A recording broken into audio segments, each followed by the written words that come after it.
Well, firstly, thank you so much for having me on the show.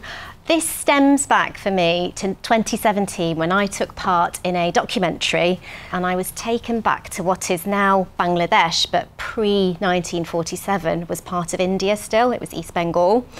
And I retraced what happened to my family and my dad in particular at the time that British rule of India came to an end. People who are white Caucasian were very much like, why don't we know about this?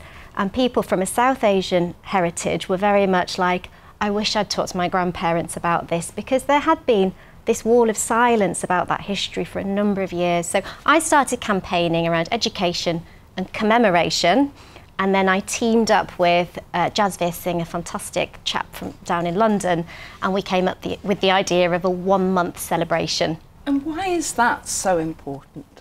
Well, our strapline is celebrate, commemorate and educate. So the campaign is really about us understanding our heritage, our stories, our place in Britain 75 years after empire ended, and to celebrate all the amazing, wonderful things that South Asians have brought to this country. On education, I mean, you're a big advocate of South Asian heritage being placed on the school curriculum. What would you say to those people who say, well, hang on a second, you know, there's a lot of history that children have to consume anyway? I think one of the things we need to move away from is this has to be part of a history lesson. You can teach this history through drama, through debate, through art, through music, through so many different mediums. And one of the things we have created through South Asian Heritage Month are those resources for schools. How frustrating is it for you? I mean, obviously, the contribution in the health service is absolutely massive, isn't it? That people don't really understand the historical basis.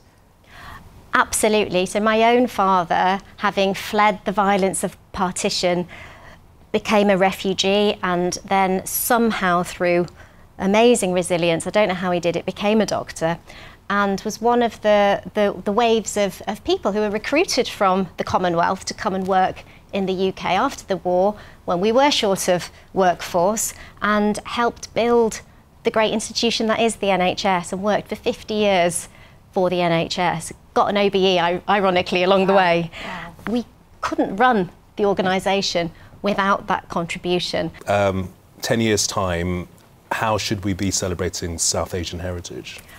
Our goal in South Asian Heritage Month is to become completely obsolete. We do not want to exist because we shouldn't have to exist. And until we make sure that there is equality in society, the reaction to the campaign has been absolutely phenomenal. Well, keep up the good work. Thank you.